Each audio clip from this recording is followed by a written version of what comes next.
Je viens de Plandops, dans le cœur de la Sainte-Baume, dans le département du Var, en France. Alors, je suis réveilleuse de magie. Ce n'est pas commun.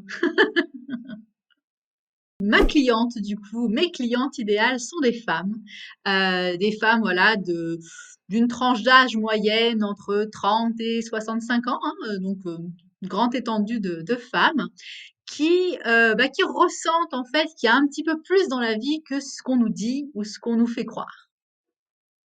Alors du coup, je résous en fait ces problèmes de conflit qu'on peut avoir en soi, donc justement quand on a une éducation particulière, on a grandi en disant: «Bah, il faut faire les choses comme ci, comme ça», mais ça peut créer parfois un conflit par rapport à notre personnalité, notre caractère de base. Donc du coup, je résous en fait ce conflit-là.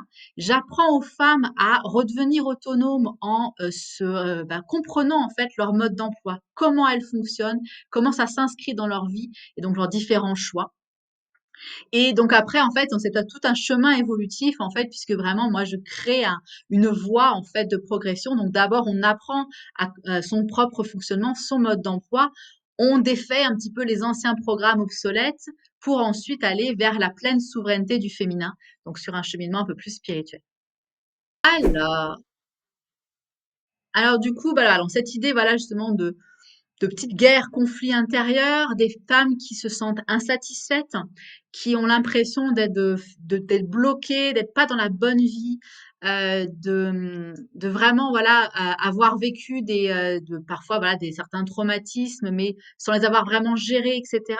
Donc toutes ces femmes voilà qui se mettent souvent en arrière-plan. Moi, je passe après tout le monde. Donc en fait, souvent justement des mères de famille hein, qui ont fait passer leur conjoint, leur famille avant tout le monde, et d'un coup c'est leur tour. Donc là, voilà, ce genre de femmes qui se rendent compte qu'il y a un petit peu un déclic et qui sentent que bah, là, c'est le moment de faire autrement. Alors, les erreurs les plus courantes. Alors souvent, en fait, j'ai des personnes qui viennent me voir, je dirais en dernier recours. C'est-à-dire, j'ai tout essayé et je viens vous voir.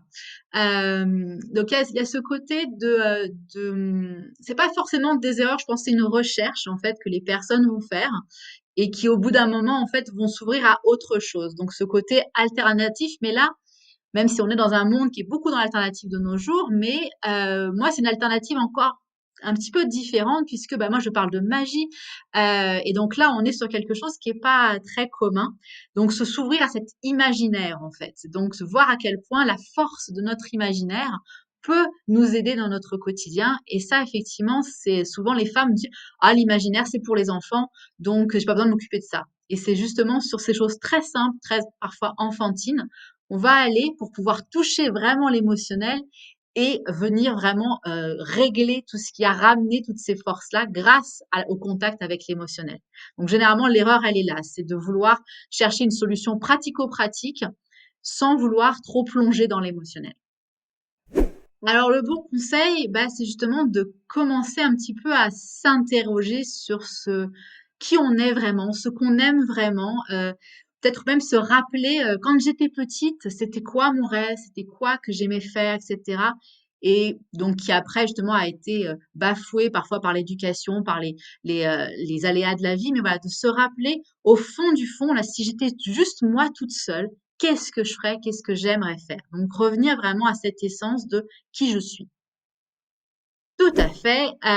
J'ai créé justement une petite histoire, un petit PDF avec une petite histoire de celle qui voulait devenir une sorcière.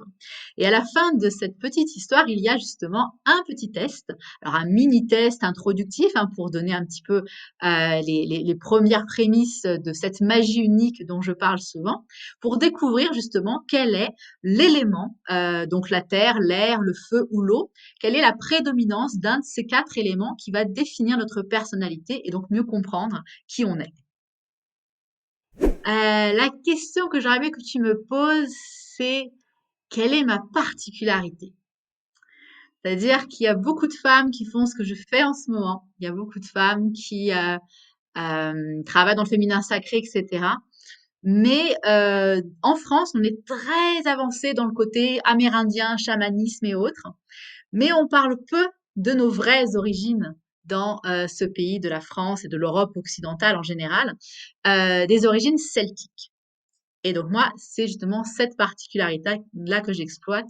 J'ai vraiment envie que les femmes revendiquent cet héritage celtique, qui puisent toutes ces sagesses-là pour les mettre à jour dans notre quotidien du 21e siècle et justement de reconnecter à cette racine pour pouvoir être plus souveraine maintenant. Merci beaucoup Patrick. Au revoir.